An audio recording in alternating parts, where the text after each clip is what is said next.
So on behalf of matan duniya gabaki daya, I would love to say this. Mata da yawa suna zuwan DM ina suna ce min sayyada dan Allah ki yi tallan maganin mazan nan sosai saboda mazajen mu su gani su sha dan Allah mu ma mu ji dadin auren nan kamar yadda kike faɗa. Wata ta ce shekaranta 10 bata san menene dadin aure ba, mijinta abin shi ma wataran bai tashi, wataran idan ya tashi ma baya lasting, baya satisfying dinta.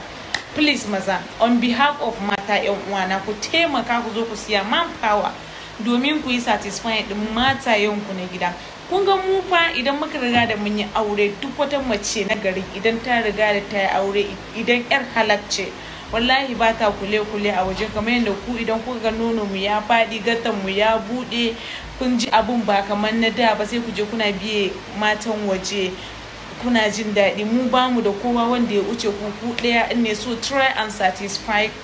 Ku yi kokari ku yi satisfying ɗinmu da wannan maganin daga Queen Sadi Skincare, our one and only traditional manpower.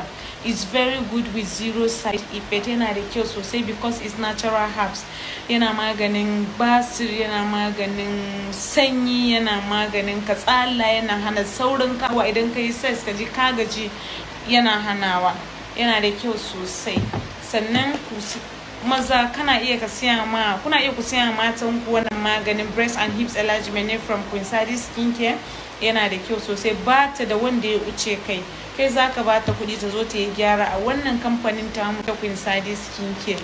Maza, I think every man he need this in his life. Ko kana da kyau ka ƙara da wanka, please try and satisfy your woman. Muna nan a Kano State, Kabuga Gadangami Complex Floor 2 number 19D. If you're not in Kano, you can feel free and chat me on WhatsApp with this number da yake kan screen and only WhatsApp.